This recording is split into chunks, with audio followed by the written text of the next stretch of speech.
Bismillahirrahmanirrahim. Assalamualaikum warahmatullahi ta'ala wabarakatuh. Nahmaduhu wa nasta'inuhu wa nastahdihi wa nastaghfiruh wa nu'minu bihi wa natawakkalu alayhi wa na'udhu billahi min shururi anfusina wa min sayyiati a'malina. Man yahdihillah fala mudilla lah wa man yudlil fala hadiya lah.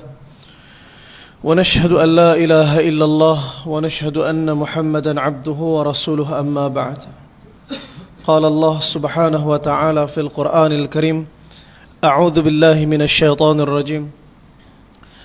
من المؤمنين رجال صدقوا ما عاهدوا الله عليه فمنهم من قضى نحبه ومنهم من ينتظر وما بدلوا تبديلا. صدق الله العظيم.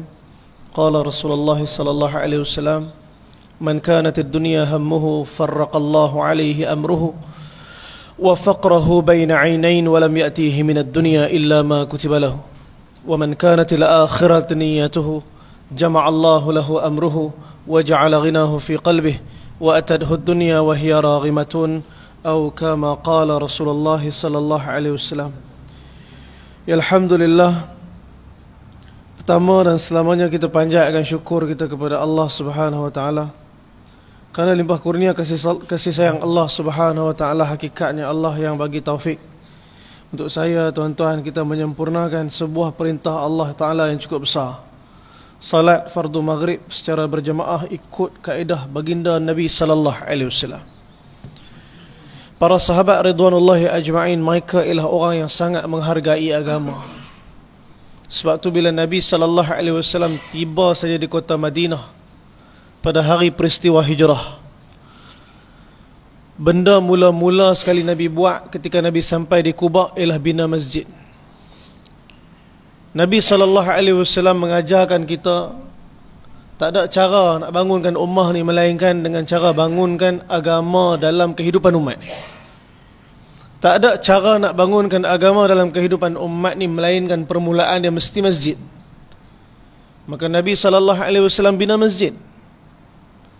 Nabi sampai di kota Madinah pada tanggal 8 Rabiul Awal. Nabi duduk di Quba bersama dengan kabilah Aus. Selama 4 hari Nabi telah bina masjid yang pertama dalam Islam, Masjid Quba. Sedang Masjid Quba dibina, Sayyidina Ali karramallahu wajhah sampai. Tuan-tuan, sepupu Nabi SAW yang Nabi sayang ni, Sayyidina Ali karramallahu wajhah, Nabi selalu bagi tugas-tugas khusus dekat beliau. Sebab tu bila Nabi berhijrah ke kota Madinah, Nabi keluar dulu, Nabi tinggal Sayyidina Ali karramallahu wajhah dekat mana? Dekat katil Nabi SAW. Yang menggantikan tempat tidur siapa dia? Sayyidina Ali karramallahu wajhah. Remaja lagi, budak lagi, bersih, suci hati dia, sekalipun tak pernah menyembah berhala dalam kehidupan dia. Sayyidina Ali radhiyallahu ta'ala anhu, apabila kecintaan penuh dalam hati dia terhadap Rasulullah, maka apa saja sanggup dikorbankan untuk bangunkan agama bersama Rasulullah. Tajuk kita nak muzakarah hari ini, pengorbanan daripada perjuangan para sahabat ridwanullahi ajma'in. Kalau kita telusuri kehidupan mereka, para sahabat, ajaib. Mereka sanggup bagi apa saja yang diminta oleh Allah dan Rasul untuk mereka, tanpa sikit pun berkira-kira dengan Allah dan Rasul. Sebab tu Sayyidina Ali karramallahu wajhah masa peristiwa hijrah dia sampai lambat sikit sebab dia ganti tempat tidur Nabi SAW. Nabi tiba di Quba, Nabi bina masjid. Ketika masjid sedang dibina, maka Sayyidina Ali telah tiba di Quba. Sayyidina Umar Al-Khattab sambut Sayyidina Ali karramallahu wajhah. Benda pertama, soalan pertama Sayyidina Ali karramallahu wajhah kepada Sayyidina Umar Al-Khattab apa dia? Aina Rasulullah? Mana Rasulullah? Apa kata Sayyidina Umar? Rasulullah wal an fil masjid. Nabi dalam masjid. Sayyidina Ali kata masjid. Tuan-tuan, betapa gembira mendengar berita, khabar daripada sahabat bahawa apa? Orang Islam dah ada masjid sendiri. Dulu di Masjidil Haram 13 tahun Nabi buat dakwah di sana. Mereka tak boleh nak salat di depan Kaabah. Kalau mereka bersolat di kawasan yang mana orang-orang Quraisy melihat keadaan salat mereka, mereka akan dibaling batu. Mereka akan dipukul, mereka akan dihina, mereka akan dicaci, mereka akan dilakukan segala perkara yang tak sepatutnya dilakukan kepada seorang manusia. Dulu nak jaga agama sembunyi-sembunyi. Abu Dhar masuk Islam, Nabi SAW sembunyikan keislaman dia. Abu Dhar zahirkan kena pukul. Sayyidina Abu Bakar Siddiq radhiyallahu anhu pertahankan Nabi. Datang satu orang lelaki, Utsbah bin Rabi'ah, kita nak cerita tentang dia malam ni. Telah pijak dengan terompah kasut dia muka Sayyidina Abu Bakar Siddiq radhiyallahu anhu. Pecah berdarah muka Sayyidina Abu Bakar. Pingsan Sayyidina Abu Bakar Siddiq. Dibawa masuk ke dalam rumah. Sedar Sayyidina Abu Bakar Siddiq. Apa soalan pertama Sayyidina Abu Bakar Siddiq? Aina Rasulullah? Rasulullah mana? Mereka kata, ya Uthman, ya Abdullah, ataupun nama Abu Bakar Siddiq apa dia? Nama asal Abu Bakar Siddiq ialah Abdul Ka'bah. Nama Abu Bakar Siddiq Abdul Ka'bah. Masuk Islam Nabi tukar jadi Abdullah. Tapi kerana sentiasa bersegera, maka mereka telah panggil dia Abu Bakar. Dan kerana sentiasa membenarkan Nabi, mereka menggelarkan dia As-Siddiq. Sampai hari ini kita panggil dia siapa dia? Sayyidina Abu Bakar Siddiq. Tanya, nama betul siapa dia? Garuk kepala. Tentang nama Sayyidina Abu Bakar Siddiq siapa dia? Abdul Ka'bah. Ataupun lepas tu ditukar oleh Rasulullah, nama dia Sayyidina Abdullah bin Uthman ataupun Abdullah ibni Abu Khahafah radhiyallahu ta'ala anhu. Kena pukul, celik mata. Soalan pertama, aina Rasulullah? Ibu dia, adik-beradik yang kat keliling. Mereka kata, kami yang selamatkan kamu ni ya Abu Bakar. Kamu tanya mana Muhammad? Abu Bakar Siddiq kata, wallahi selagi aku tak tengok dengan mata aku sendiri Nabi SAW, aku takkan makan walaupun satu suam. Tuan-tuan, mereka papah dia, ibu dia papah dia. Sampailah dibawa bertemu dengan Nabi SAW, tengok muka Nabi bau lega. Tuan-tuan, ni Abu Bakar Siddiq radhiyallahu anhu, kerana pengorbanan yang dilakukan untuk agama Allah, masukkan cinta dan sayang. Atas apa kita berkorban, atas perkara itulah akhirnya Allah akan putihkan cinta dalam hati kita. Tuan-tuan, Al-Imam Ghazali cerita dalam Ihya Ulumuddin berkenaan dengan tamsil cinta satu orang lelaki dengan perempuan. Tuan-tuan dulu ingat tak? TV3 teater klasik Nordin Ahmad berlakon cerita Laila Majnun. Pukul 10 malam, kita esok sekolah, teater klasik, mak ayah tengok, kita tengok sekali. Cerita apa? Laila Majnun. Dia ambil daripada kitab. Al-Imam Ghazali cerita betapa gila cintanya Majnun. Apa nama? Qais Amiri. Sebab tu dipanggil Majnun. Gila. Lalu kawasan runtuhan rumah Laila, apa yang berlaku? Dia cium dinding rumah Laila. Amurru ala diyari Laila uqabbilu dhal jidar wa zal jidar wa ma hubbu diyar saqafna qalbi walakin hubbu man sakana diyar. Aku cium dinding ni, kemudian aku cium dinding ni bukan kerana cinta aku kepada dinding ni menyebabkan aku cium dinding ni, kata Qais Amiri. Tapi kerana cintanya aku kepada orang yang duduk dalam dinding ni menyebabkan aku cium dinding ni. Gila. Kenapa dia sayang macam tu? Sebab dia bagi masa untuk Laila. Sebab dia berkorban untuk Laila. Maka Allah masuklah sayang Laila kat dalam hati dia. Duduk baring tengah padang pasir seorang-seorang, tengok langit, ketawa seorang-seorang. Orang kampung kata, wahai Majnun, ni ketawa seorang-seorang tengok langit, kenapa? Dia kata, jangan cakap apa, tengok dulu tu awan. Kenapa ada apa dengan awan ni? Dah, tu awan kecil tu. Kenapa dengan awan kecil tu? Kata Qais Amiri, awan tu baru saja lintas di atas bumbung rumah Laila. Sebab awan tu lintas atas bumbung kekasih dia, awan tu pun dia sayang. Ini gila. Tuan-tuan, satu hari Laila tanya Majnun, apa bukti cinta engkau kepada aku? Tuan-tuan, sebab kalau sayang ni mesti ada bukti. Perintahkan apa saja wahai Laila, aku pasti akan menuruti perintah engkau. Kata Laila, potong tangan kau, aku nak makan tangan. Tuan-tuan, kalau kita, ui ni gila lagi ni, aku ingat gila lah, dia lagi gila. Tuan-tuan, apa kata Majnun, Qais Amiri? Dia ambil pisau, dia kata, wahai Laila, kau nak bahagian mana? Bahagian sini, bahagian sini. Akan ku potong untuk bagi pada engkau. Tuan-tuan, ni gila. Orang yang sayang orang ni, dia akan buat apa saja untuk menyempurnakan hak kekasih dia. Piramli faham pasal sayang.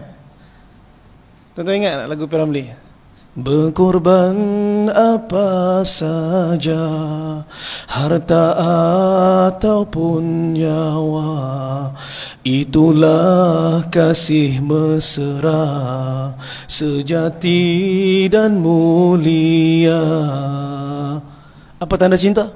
Kepentingan sendiri tidak diingini, bahagia kekasih saja yang diharapi. Aku sakit apa? Tapi kasih mesti bahagia. Ini sahabat ridwanullah ajma'in, hari perjalanan hijrah Nabi dengan Sayyidina Abu Bakar Siddiq. Nabi kata, ya Abu Bakar, hal indakal ma, ada air tak? Tuan-tuan, Abu Bakar tak ada air. Mana ada air dengan Abu Bakar Siddiq? Perjalanan ini cukup panjang, kehausan Nabi SAW. Walaupun tak ada air, Abu Bakar cari kerana kekasih dia dahaga. Dapat satu cawan air bagi, ya Rasulullah, ni air. Nabi ambil air itu, Nabi minum. Apa kata Sayyidina Abu Bakar Siddiq? Sayyidina Abu Bakar kata, fasyariban Nabi hatta wartawaitu ana. Nabi yang minum air, aku yang hilang dahaga, kata Abu Bakar. Tuan-tuan, agak-agak level cinta macam mana kita dibandingkan dengan mereka.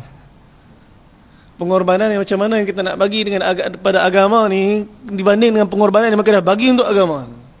Ni tuan-tuan nak masuk Zulhijjah, bulan korban.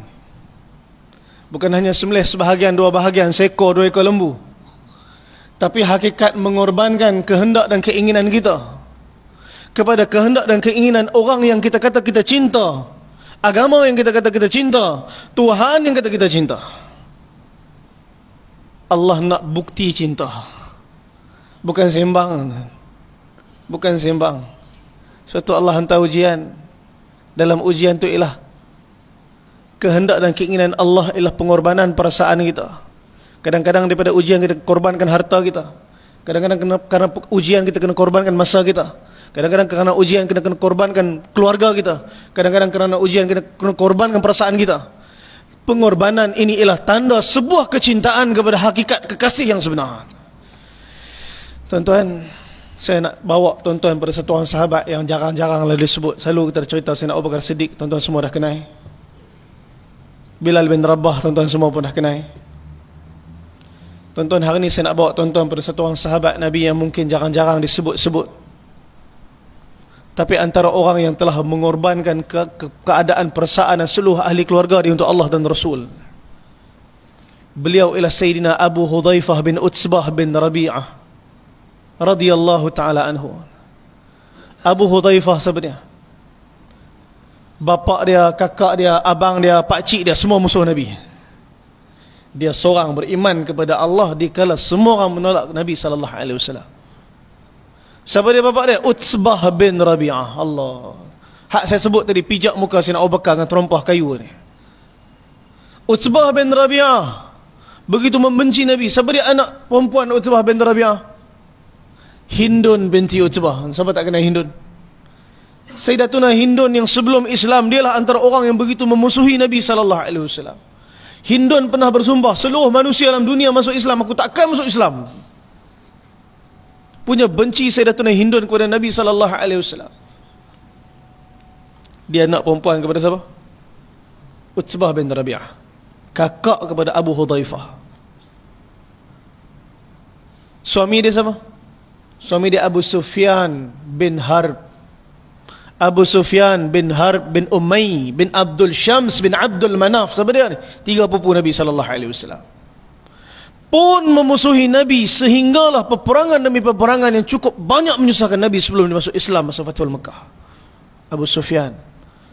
Tuan-tuan bayang macam mana kedudukan Abu Hudhaifah bin Utsbah. Bapa dia musuh Nabi, Utsbah bin Rabi'ah. Pakcik dia musuh Nabi, Syaibah bin Rabi'ah.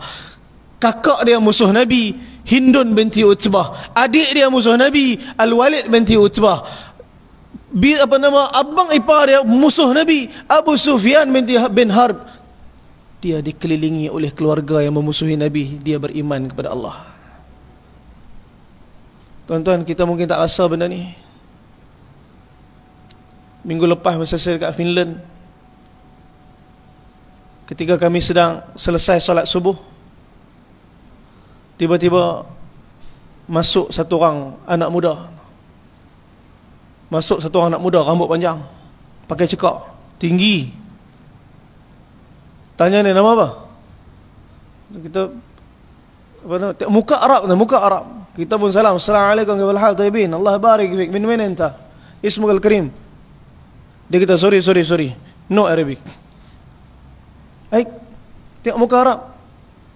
Dia kata, tanya nama apa? Dia kata, nama dia Aidil. Daripada mana? Israel. Orang Israel. Dengan saya ada satu orang ammi ni daripada Syria. Dia kata, jangan sebut nama Israel. Marah pula pakcik ni.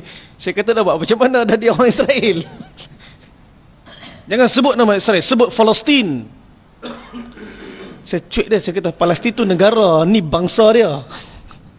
Dah memang dia Bani Israel. Nak suruh dia mengaku Palestin, buat apa? Dia masuk, dia duduk, lepas tu dia ambil wuduk, lepas tu dia duduk termenung pegang tasbih. Kita nak tanya pun muka memang tegang. Saya kata, tak apalah, biar dulu lah. Sampai setengah jam lepas tu saya tengok dia ambil wuduk dan dia start mula salat duha. Dia mula salat duha, lepas salat. Sampailah dia duduk balik, saya duduk sebelah dia. Saya tak tanya soalan, saya terus buka cerita. Saya kata, ujian ni Allah bagi pada siapa yang Allah sayang. Bila Allah sayang satu orang, maka pasti Allah akan uji dia.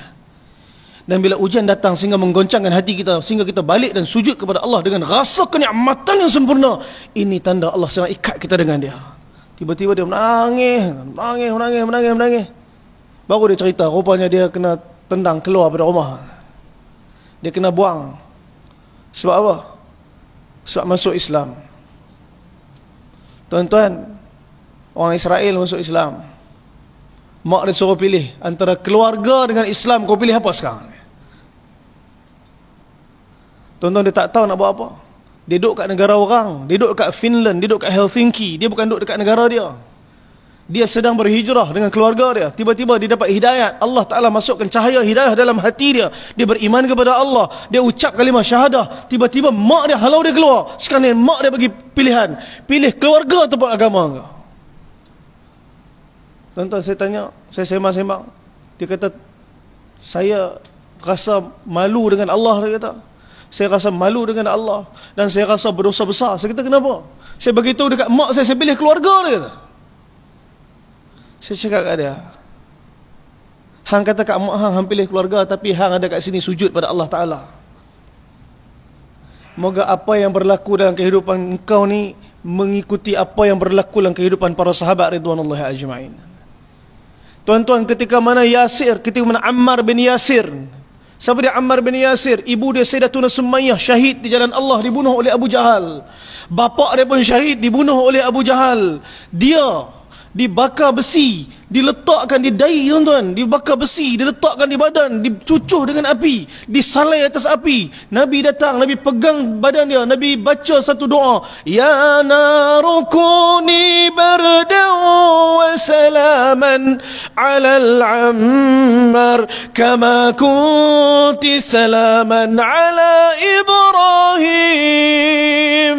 Wahai api, sejuk dan sejahtera ke atas Ammar, seperti mana dulu kau telah sejuk dan sejahtera ke atas Ibrahim. Kata Sayyidina Ammar, aku rasa seronok bahagia ketika Nabi datang dan mendoakan aku, kata Sayyidina Ammar. Adapun macam tu, mereka tambah seksaan pada dia. Kesakitan demi kesakitan, keperitan demi keperitan. Orang muda tuan, mengorbankan perasaan untuk Allah dan Rasul. Depan mata tengok mak dia kena tombak mati, tuan. Depan mata tengok ayah kena tarik kuda putui-putui dua mati.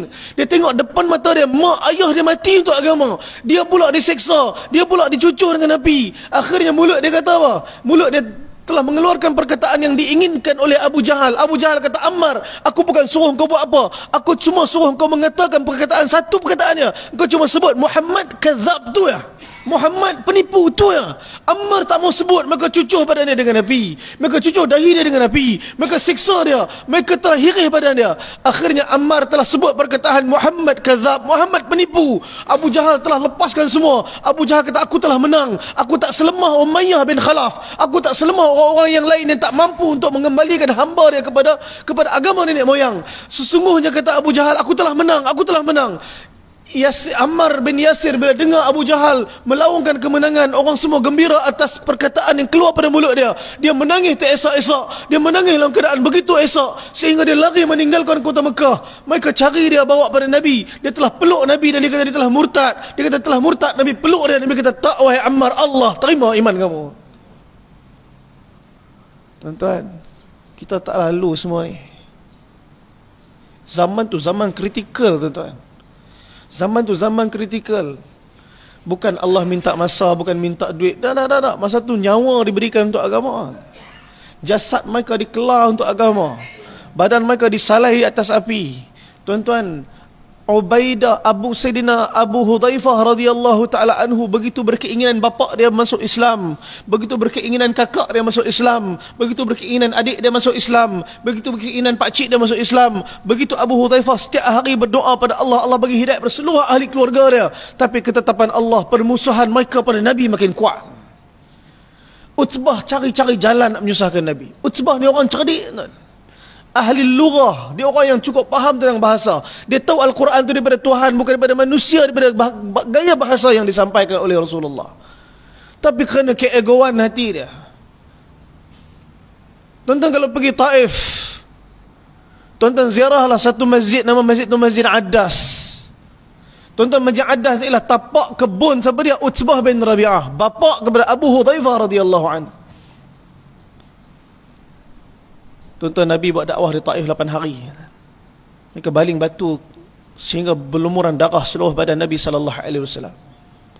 Tuan-tuan, ketika Nabi di Taif, Nabi telah berehat dalam kebun Utbah. Tuan-tuan, kalau buka dalam kitab tarikh Taif, perenggan pertama, bab pertama cerita pasal Utbah. Sebab apa? Dia ialah antara orang kaya Mekah yang memiliki dua tanah. Tanah kat Mekah pun dia ada, tanah kat Taif pun dia ada. Dan sebahagian kita Malaysia okey, dan kita sentiasa sama. Ni kat Mekah ni tuan-tuan, suhu dah 43 darjah Celsius, 42 darjah Celsius ni. Jadi kalau nak Jumaat Sabtu nak relax sikit, dia naik ke Taif. Taif tempat sejuk. Baru ni raya Mekah, Madinah sejuk bulan Syawal. Taif lagi sejuk. Jadi Utbah bin Rabi'ah telah beli tanah dekat Taif. Tanah tu kebun anggur. Ditanam anggur, ladang anggur. Jadi hari Nabi SAW dia baling batu, tuan-tuan, Nabi telah basuh darah Nabi dekat satu perigi dekat ladang anggur. Ada lagi tak perigi tu? Ada lagi. Cuma kalau nak pergi dah tak boleh lah nak masuk sebab dah tutup dengan zinc tu.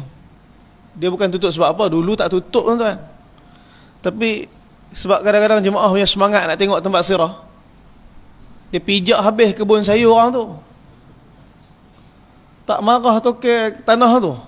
Tuan, tanah tu lah kali boh pagar, nah seorang pun tak boleh masuk dah. Hari tu rezeki kami masuk sebab apa? Lori datang nak loading sayur. Lori datang nak loading sayur, pintu tu buka, kami serbu masuk, kelang kabut semua orang Bangladesh dalam tu. Oh, mamnu'. Tak boleh masuk dia, tak boleh masuk. Saya kata tak apalah, bagi masuk dulu. Kejap lagi kita sembang. Saja gulung 200, bagi dia tak mau. Kata, dah. Kami nak tengok telaga tu lah. Pergi dah tengok telaga tu, cerita sikit pasal telaga yang Nabi basuh darah tu. Ada lagi telaga tu, air pun ada lagi. Cuma dah tak apa nak, tak bersih lah sebab tak dijaga. Tuan-tuan, Nabi bersihkan darah Nabi di situ. Nabi masuk dalam kebun anggur. Nabi berehat. Takdir Allah ketika tu siapa ada kat sana? Utbah ada kat sana. Utbah ada di Taif ketika Nabi sedang disusahkan oleh orang Taif. Utbah tengok Nabi dalam keadaan darah macam tu, berlumuran darah, air mata teruk sangat. Datang, kesian hati dia. Dia telah petik buah anggur, dia nak bagi kat Nabi SAW. Bila nak bagi kat Nabi buah anggur tu, tuan-tuan, terdetik pula dalam hati dia, ni kalau aku bagi anggur kat Muhammad ni, apa Abu Jahal kata nanti ni? Apa Abu Lahab akan kata? Apa orang Quraisy akan kata? Aku telah bagi makanan dekat Muhammad. Tak boleh. Tuan-tuan, kita kalau sibuk dengan apa orang kata, tak maju kita lah agama ni. Kita kadang nak sibuk dengan ni, pergi Tesco pakai kepiah apa orang kata. Risau nak pakai kepiah pergi Tesco. Tuan-tuan nak pergi Demais pakai kepiah. Pakai kepiah nak pergi Demais, tak jadi nak masuk wayang.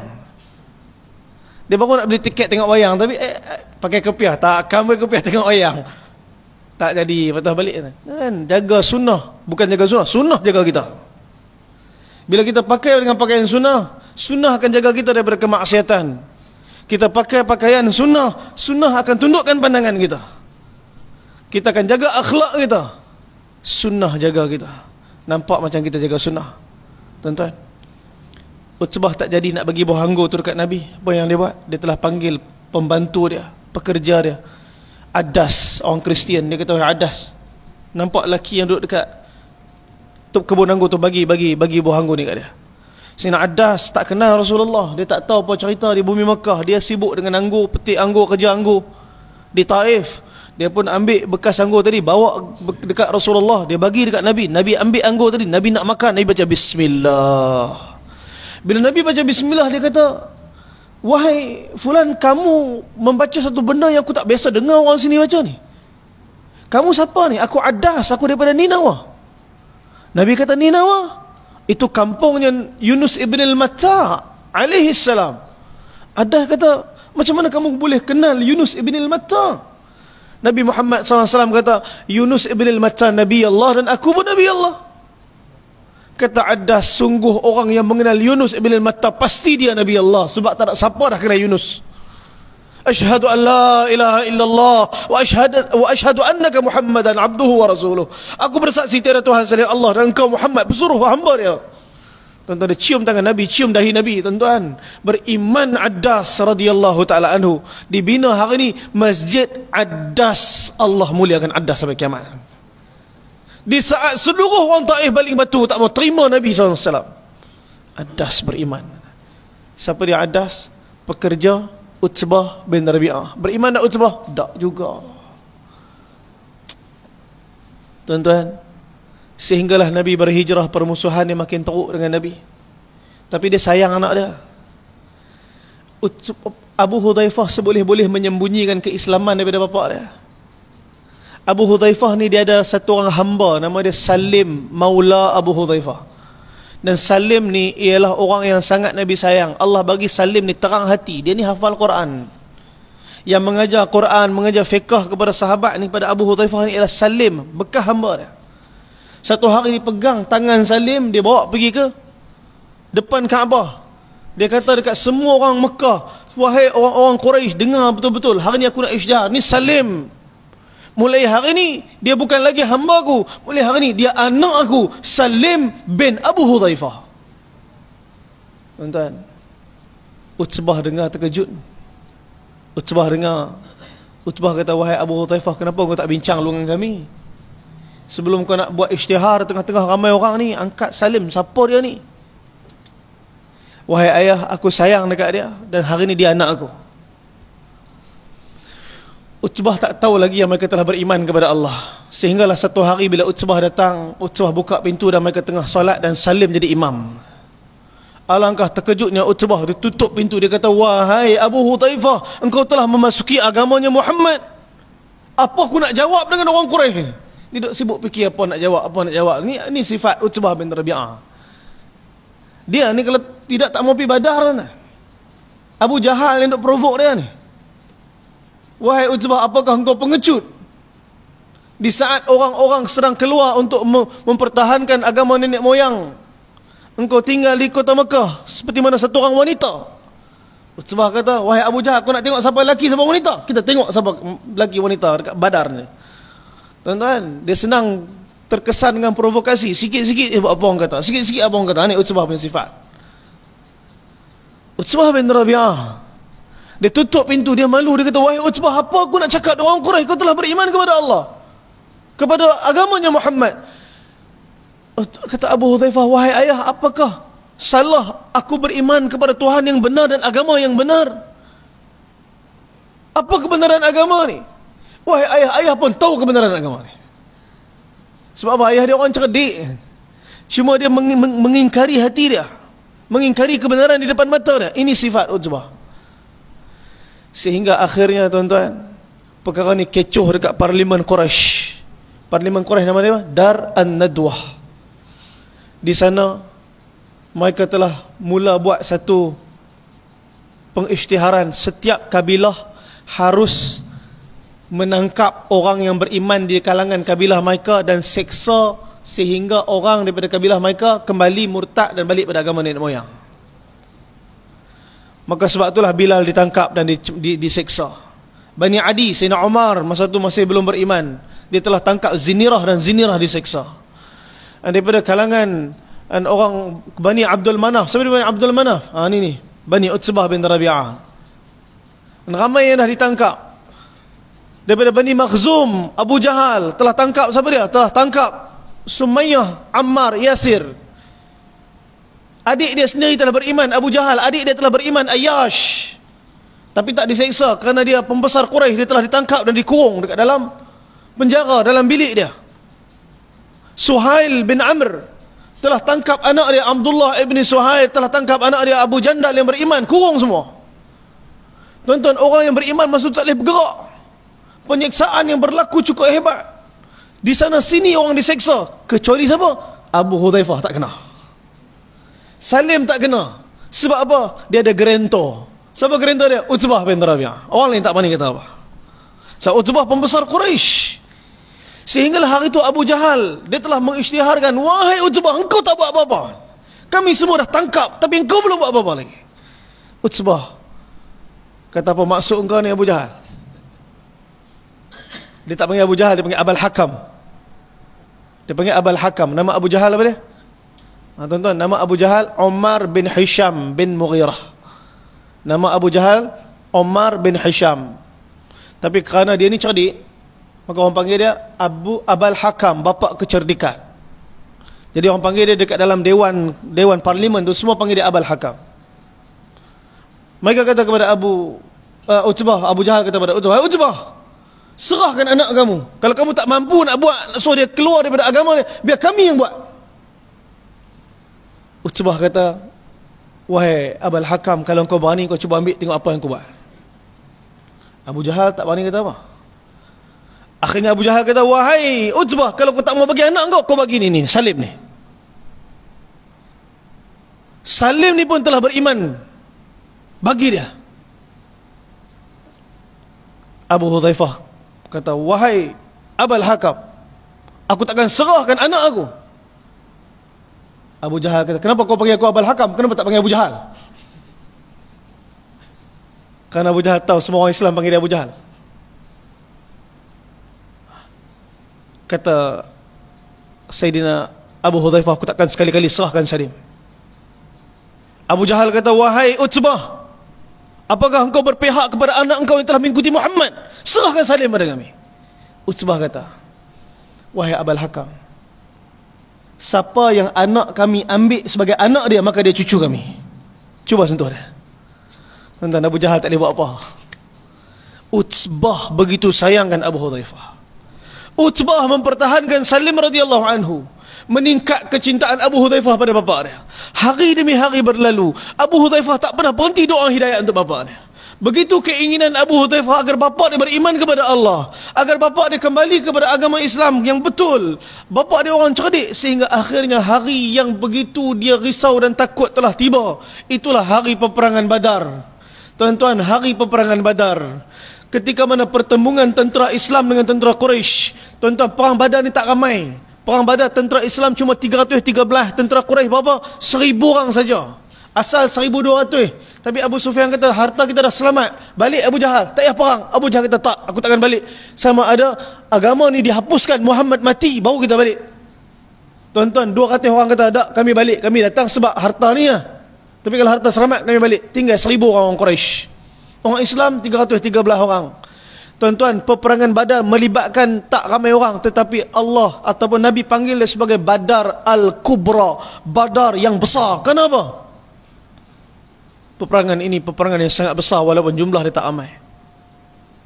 Uhud 700 lawan dengan 3,000. Khandaq 3,000 lawan 10,000. Yarmuk Mu'tah 3,000 lawan dengan 200,000. Yarmuk 24,000 lawan dengan 200,000. Peperangan Qadisiyah yang syahid di kalangan tentera Islam saja 8,500 orang. Tuan-tuan bayangkan, daripada semua peperangan yang melibatkan jumlah manusia yang besar, Allah tak kata itu semua perang besar. Tak. Yang besar Allah kata Badar Al-Furqan. Inilah peperangan yang menjadi pembeza di antara hak dengan yang batil. Inilah pengorbanan perasaan perang Badar, tuan-tuan. Sebab apa? Inilah perang anak lawan bapa. Inilah perang abang lawan adik. Inilah perang kawan baik lawan kawan baik. Inilah perang sepupu lawan sepupu. Inilah perang perasaan ketika peperangan Badar. Harapan Abu Hudzaifah agar bapa dia tak datang. Alangkah luruh hati dia bila tengok-tengok bapa dia datang dan depan sekali pula. Doa Abu Hudzaifah tak berhenti, hidayah untuk Utsbah ni. Siapa tak sayang bapa, tuan-tuan? Daripada kecil bapa ni telah besarkan dia. Walaupun dia beriman, bapa ni belum beriman, tapi bapa ni tetap bela dia. Inilah Abu Hudzaifah mencintai bapa dia Utsbah. Ketika mana orang Arab sebelum mula perang, apa yang berlaku? Ada duel. Tuan-tuan, yang lebih menggoncang hati Abu Hudzaifah ialah apabila duel ni berlaku, yang keluar wakil Quraisy 3 orang, 3 keluarga dia, tuan-tuan. Yang pertama keluar siapa dia? Utsbah bin Rabi'ah. Yang kedua keluar siapa dia? Pakcik dia Syaibah bin Rabi'ah. Yang ketiga keluar siapa dia? Adik dia Al-Walid bin Utsbah. Allah, kata Abu Hudzaifah, kalian pula ke depan. Kenapa tak biarkan Abu Jahal, mereka yang betul-betul kuat menentang Rasulullah, kenapa kalian ke depan? Utsbah dia ke depan sebab apa? Nak tunjuk dia anak jantan ya kat Abu Jahal tu ya. Kan dia kata kat Abu Jahal, nak tengok siapa lelaki siapa perempuan masa perang Badar, kita tengok nanti. Saat tu bila duel, dia terus keluar ke depan. Tuan-tuan, di kalangan orang Islam mula-mula keluar 3 orang Ansar. Utsbah kata, kami tak kenal kalian semua siapa? Orang Madinah. Kami nak bertemu dengan orang-orang kami. Mana orang-orang Quraisy? Ketika itulah Nabi telah memanggil ketiga-tiga orang yang Nabi sayang, tuan-tuan. Siapa dia? Yang pertama Nabi panggil Hamzah bin Abdul Muttalib. Yang kedua Ali bin Abi Talib, sepupu Nabi. Yang ketiga Sayyidina Ubaidah bin Harith bin Abdul Muttalib, sepupu Nabi juga. Pakcik Nabi, sepupu Nabi, sepupu Nabi. 3 ahli keluarga Nabi akan bertemu dengan 3 ahli keluarga Sayyidina Abu Hudzaifah radhiyallahu anhu. Tuan-tuan, kita kalau dalam situasi tu nak sokong mana sekarang ni? Tuan-tuan, jadi sebuah salah. 3 orang belah sana ahli keluarga yang kita sayang, sebelah sini Nabi yang kita sayang. La tu'min ahadukum hatta akun ahabba ilaikum min walidihi wa walidihi minan nasi ajma'in, kata Nabi. Tidak sempurna iman kalian, kata Nabi, kalau kalian tidak mencintai aku lebih berkecintaan kalian kepada bapa-bapa kalian, anak-anak kalian dan seluruh manusia seluruhnya. Tuan-tuan, betapa Abu Hudzaifah radhiyallahu anhu melihat keadaan berat ni di saat Hamzah radhiyallahu anhu, Ali radhiyallahu anhu, Ubaidah radhiyallahu anhu akan bertemu dengan Utsbah, Syaibah, Al-Walid, keluarga dia. Tuan-tuan, Hamzah telah bunuh lawannya. Darah ahli keluarga dia memancut, menyebabkan hati dia menjadi sedih, tuan-tuan, menangis dalam hati dia. Dikala orang Islam melaungkan takbir ahadun ahad, ketika terbunuhnya ahli keluarga Abu Hudzaifah, orang Islam semua kata ahadun ahad. Pelan mulut dia kata ahadun ahad. Gebah adik dia Al-Walid bin Utsbah. Orang Islam melaungkan ahadun ahad. Pelan mulut dia kata ahadun ahad. Dan yang terakhir tumbang ialah bapa dia Utsbah bin Rabi'ah. 3 kena bunuh dengan 3 ahli keluarga Nabi. Tuan-tuan, gugur air mata Abu Hudzaifah radhiyallahu anhu. Peperangan perasaan Dan Nabi bagi tahu pula dalam peperangan Badar, barang siapa yang bertemu dengan Al-Abbas bin Abdul Muttalib, jangan kalian bunuh dia, tangkaplah dia sebagai tawanan. Tuan-tuan, siapa dia Al-Abbas bin Abdul Muttalib? Pakcik Nabi. Pakcik Nabi.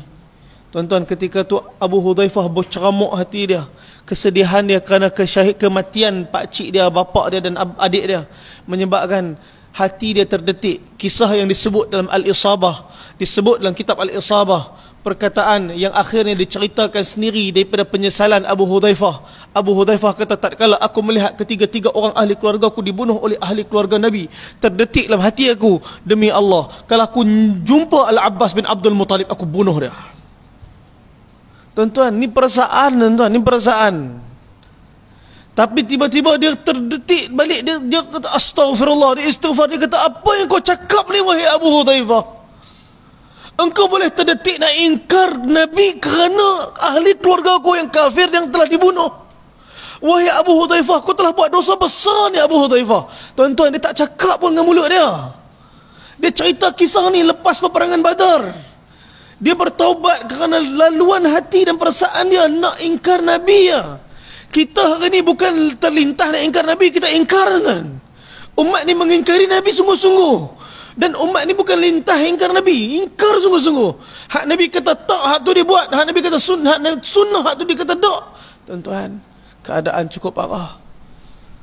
Abu Hudzaifah, apa tanda taubat dia? Dia kata kat diri dia, wahai Abu Hudzaifah, untuk membuktikan benar taubat engkau, takkan satu perang pun setelah daripada ni melainkan disertai oleh Nabi engkau akan ikut serta dalam perang. Tuan-tuan, dia telah wajibkan diri dia untuk keluar dalam semua jihad fisabilillah dengan Nabi SAW. Sehingga akhirnya kewafatan Nabi, dia masih hidup lagi di zaman Sayyidina Abu Bakar Siddiq. Berlaku sebuah peperangan yang cukup dahsyat dalam zaman Sayyidina Abu Bakar Siddiq. Tuan-tuan, hari ini Kaabah dekat Mekah, Saudi tengah bina Kaabah lagi besar. Dekat mana? Dekat Riyadh. Tuan-tuan, saya kadang-kadang tanya soalan cepu cemas kat jemaah umrah. Soalan cepu cemas sangat. Dia cepu tapi dia cemas. Dan apakah ibu negara Saudi? Tuan-tuan, ada yang cakap Mekah kan? Mekah kita, Mekah bukan ibu negara Saudi. Mekah ni tempat kita pergi buat umrah. Ibu negara Saudi mana? Riyadh. Ibu negara Saudi, Riyadh. Di Mekah ada Kaabah. Di Riyadh akan dibangunkan sebuah shopping mall yang lebih besar dan bentuk Kaabah. Hak riuh ni tuan-tuan. Mereka nak bina Kaabah lagi besar pada Kaabah. Yang dalam tu ada macam-macam. Ada wayang dan sebagainya. Ada pusat-pusat hiburan. Ini sekarang ni sedang dibina di mana? Di Riyadh. Sedang dibina tuan-tuan. Akan dibuka Saudi pada 2030. Vision 2030 Saudi, Red Sea Project, NEOM Project, dihabis dekat 1 trilion US dollar untuk dibina negeri ataupun sebuah tempat di dalam kaca yang mana tumbuh-tumbuhan hijau akan ada dalam tu. Kami pergi dekat tempat projek tu dekat Tabuk, dekat Wadi Taib Al-Isim dekat Saudi, dekat utara Saudi. Askar jaga, projek tu sedang dibangunkan. Tuan-tuan, di Riyadh, ibu negara Saudi, dulu dikenali sebagai An-Najd. Dulu disini sebagai Najd. Tuan-tuan, di situlah ada tanah Yamamah. Di tanah Yamamah itulah telah mengaku seorang lelaki sebagai Nabi ketika Nabi Muhammad masih hidup. Nabi Muhammad hidup, dia mengaku dia Nabi. Dia tulis surat dekat Nabi. Dia tulis surat dekat Nabi. Dia kata, wahai Muhammad, engkau jadi Nabi kawasan kau, aku jadi Nabi kawasan aku. Suruh bagi area. Nabi balas surat tu, Al-Kadzab, Musailamah Al-Kadzab. Maka sampai hari ini terkenal dengan nama Musailamatul Kadzab. Musailamah si penipu. Siapa yang letak gelaran tu? Rasulullah sallallahu alaihi wasallam. Tuan-tuan, ratus ribu orang telah murtad dan ikut Musailamah. Kerana keinginan dunia, mereka telah memalingkan hati mereka mengikut Musailamah. Sedangkan mereka tahu penipuan Musailamatul Kadzab. Zaman Abu Bakar Siddiq telah hantar Ikrimah bin Abu Jahal sebagai panglima perang untuk menyerang Musailamatul Kadzab. Tapi tentera Ikrimah tak dapat menembusi benteng Musailamatul Kadzab. Dia hantar tentera bantuan diketuai oleh Khalid Al-Walid radhiyallahu anhu. Di dalam tentera tu ada siapa? Di dalam tentera itulah adanya Sayyidina Abu Hudzaifah bin Utbah radhiyallahu ta'ala anhu. Di dalam serangan itulah adanya Salim maula Abu Hudzaifah radhiyallahu anhu. Kata Salim, wahai Abu Hudzaifah, untuk kamu nyawa aku letak ke depan.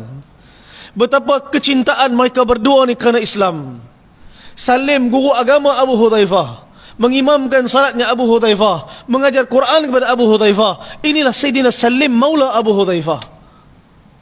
Tuan-tuan, ketika perang lawan Musailamatul Kazzab, akhirnya janji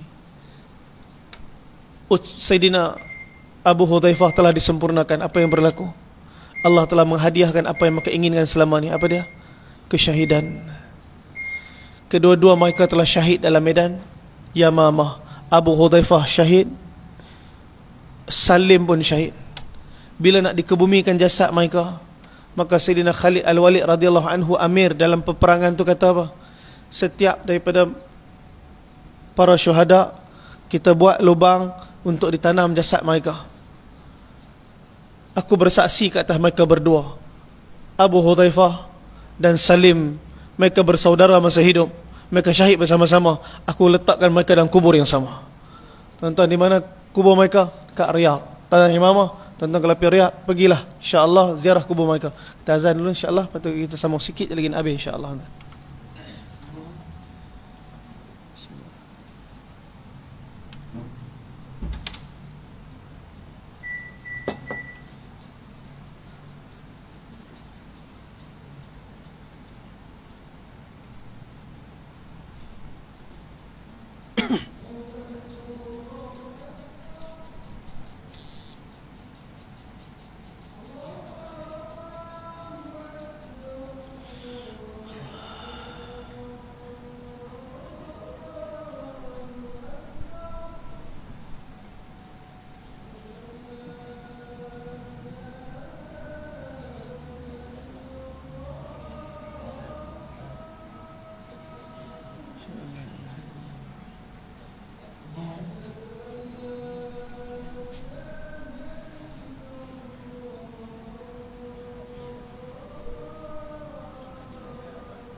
لا إله إلا الله اللهم رب هذه الدعوة التامة والصلاة القائمة.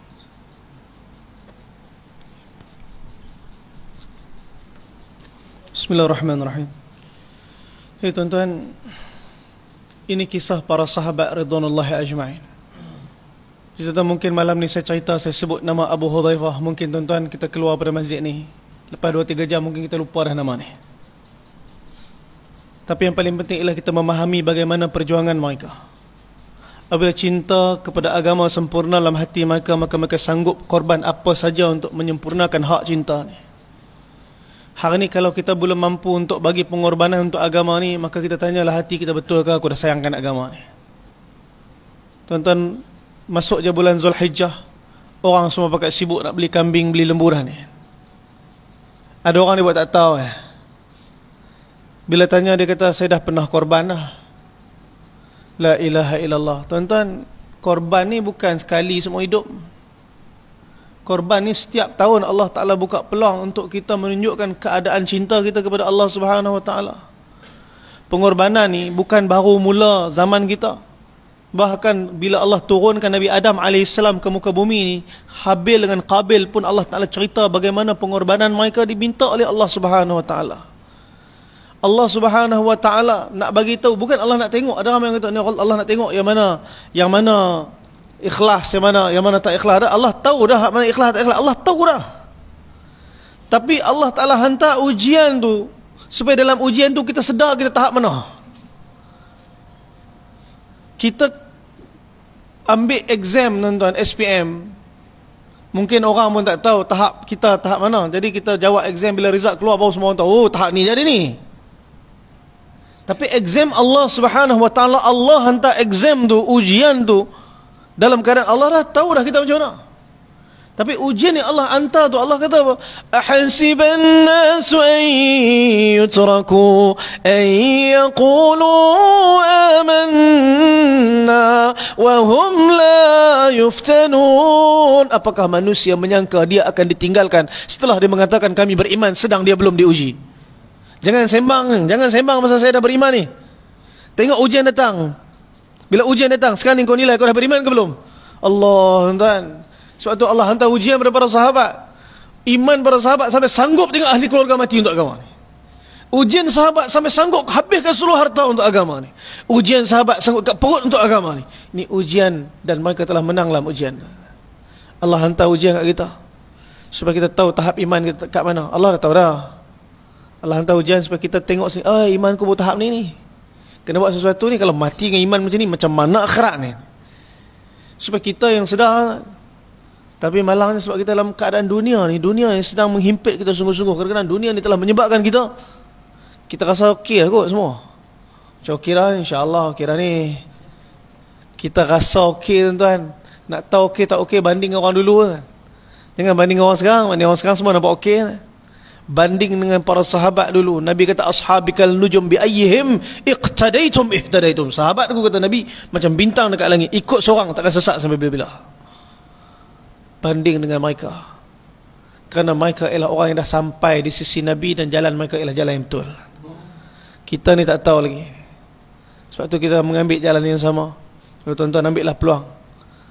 Tahun bulan Zulhijjah 1444 akan habis. Kalau ada lembu-lembu kosong lagi, tuan-tuan masuklah bahagian. Jangan nak kira-kira sangat tuan-tuan dengan Allah yang tak pernah kira-kira dengan kita. Kalau nak kira apa yang kita minta ni, Allah bagi lebih tuan daripada apa yang kita minta dalam doa kita. Pengorbanan kita, jumlah pengorbanan kita kepada sesuatu perkara menunjukkan betapa cinta kita pada perkara tu. Allah kata in tansurullah yansurukum yuthabbit aqdamakum. Kamu bantu agama aku bantu kamu, kata Allah. Ulama tafsir kata, apa makna ayat ni? Makna ayat ni ialah sejauh mana kamu bantu agama Allah, sejauh itulah Allah bantu kamu. Banyak bantu agama, banyaklah Allah bantu. Sikit-sikitlah bantuan Allah datang. Jadi tuan-tuan, tambah pengorbanan. Tambah pengorbanan. Allah Ta'ala tak perlukan pun sebenarnya pengorbanan kita. Allah Ta'ala tak perlukan apa-apa pun daripada kita. Tuan-tuan, kami pergi Finland hari itu. Kami sampai di Finland, kami duduk di Finland, kami tengok orang Finland. Tuan-tuan, sebenarnya Allah pun tak perlukan harta kita, kita tak perlu pun. Tapi bila kita pergi, kita tunjuk bahaya Allah. Kami belajar nak buat apa yang sahabat buat dulu. Kami guna duit kami sendiri, harta kami sendiri, keperluan kami sendiri, wahai Allah, masa kami sendiri, kami korban, semua ni kami sendiri. Kami tak boleh buat apa pun. Negara Finland ni, wahai Allah, 5.7 juta orang Finland, tuan-tuan, yang beriman kepada Allah, cuma 20,000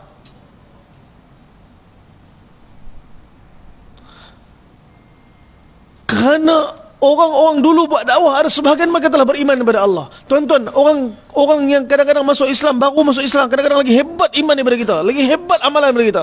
Hari itu saya tunggu maghrib dekat tu masjid. Tengah tunggu maghrib masjid tu, tiba-tiba datang satu orang pakai saban Yaman, pakai jubah putih. Muka memang muka orang putih, bukan muka orang Arab. Muka memang muka orang putih. Datang duduk depan saya. Dia kata, boleh tak tolong cek bacaan? Dia terus baca.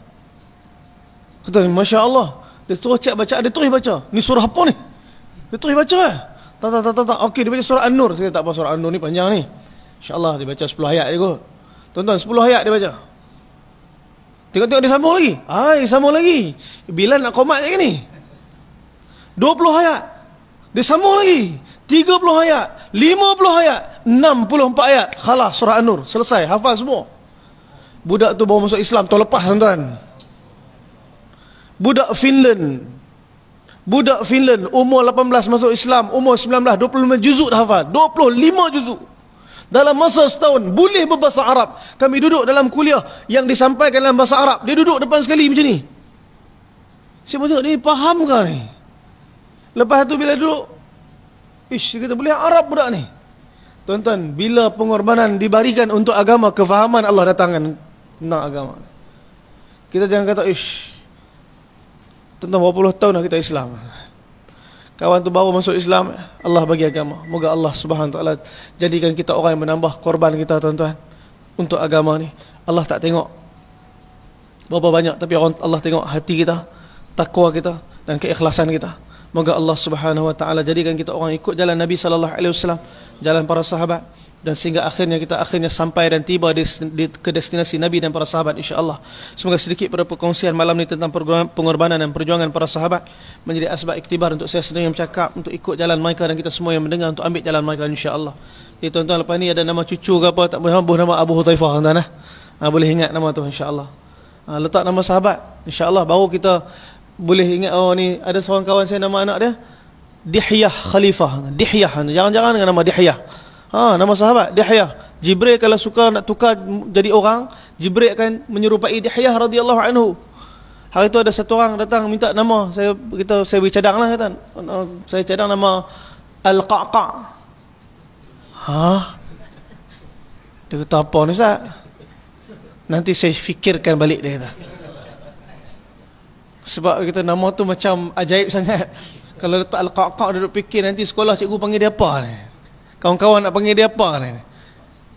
Sayyidina Al-Qaqa' ni, tuan-tuan, dialah panglima yang menjadi asbab tertumbangnya Rom, Parsi, Qadisiyah, Nahwan. Perang Nahwan, main person dia. Perang Qadisiyah, main person pun dia. Sayyidina Qaqa' ialah panglima di kalangan para sahabat yang cukup hebat. Cuma kadang-kadang nak buh nama ke anak dia jadi macam alamak. InsyaAllah letak nama sahabat. InsyaAllah semoga anak-anak kita, cucu-cucu kita menjadi sifat seperti mana mereka, insyaAllah. Kita doa sikit, moga amin tuan-tuan sekalian pada malam ni jadi asbab kebaikan. Amin, tuan-tuan, diterima oleh Allah Subhanahu Wa Taala, insyaAllah. Bismillahirrahmanirrahim. Alhamdulillahirabbil alamin, wassalatu wassalamu ala rasulina Muhammad wa ala alihi washabihi ajma'in. Allahumma ya awwalal awwalin wa ya akhiral akhirin wa ya dzal quwwatil matin wa ya rahimal masakin wa ya arhamar rahimin ya arhamar rahimin ya arhamar rahimin. Ya Allah, Tuhan yang sedang pandang kami, pandanglah kami macam dulu Kau pandang Nabi dan para sahabat. Ya Allah, kami tak pandai, kami jahil, kami bodoh, kami hina, kami cuma hamba Kau Tuhan kami. Ya Allah, kami tak pandai. Ya Allah, wahai Allah, tangan kami angkat melumuran dengan dosa. Kalau Kau zahirkan dosa-dosa kami, pasti langit dan bumi akan hitam dengan dosa ni, wahai Allah. Tapi kami tahu kami sedang ketuk pintu rahmat keampunan Tuhan yang Maha Pengampun. Tolonglah ampun dosa kami semua, wahai Allah. Ampun dosa mak ayah kami, anak isteri kami, keluarga kami dan umat ni, wahai Allah. Tolonglah ampun dosa umat ni, wahai Allah. Tolong ampun dosa umat ni, wahai Allah. Kami tengok depan kami ada orang minum arak, wahai Allah. Ada umat yang berjudi, wahai Allah. Tak tutup aurat, sibuk dalam keadaan bermaksiat, sikit pun tak rasa bersalah dengan Kau, wahai Allah. Wahai Allah, tolonglah bagi taufik untuk umat ini bertaubat, wahai Allah, dan kami istiqamah dalam ketaatan kepada Kau sampai kami mati, wahai Allah. Wahai Allah, kami tak pandai, wahai Allah. Tolong betulkan kami kalau kami salah, wahai Allah. Tolong ajar kami, wahai Allah. Rabbana amanna bima anzalta wattaba'ana ar-rasul faktubna ma'asy syahidin. Rabbana atmim lana nurana waghfir lana warhamna innaka ala kulli syai'in qadir. Wahai Allah, apa Nabi SAW minta dalam doa Nabi kebaikan untuk umat dan hidayat, wahai Allah, Kau sempurnakanlah ke atas kami. Apa Nabi SAW minta jauh, wahai Allah, permusuhan, pergaduhan, wabak penyakit, perpecahan, pergaduhan. Kau angkat dan jauhkanlah daripada kami, wahai Allah. Wahai Allah, di kalangan kami ada yang sakit, Kau sembuhkanlah. Ahli keluarga kami yang sakit, Kau sembuhkanlah. Jiran tangga kami yang sakit, Kau sembuhkanlah. Wahai Allah, di kalangan kami ada yang diuji masalah rezeki, Kau kau lapangkanlah. Ada yang diuji masalah hutang, kau langsaikanlah. Ada yang diuji masalah rumah tangga, kau selesaikanlah. Rabbana atina fid dunya hasanah fil akhirati hasanah wa qina adzabannar. Sallallahu alaihi wasallam Muhammad wa ala alihi wa sahbihi wa barik. Alhamdulillah rabbil alamin. Taqabbalallahu minna wa minkum.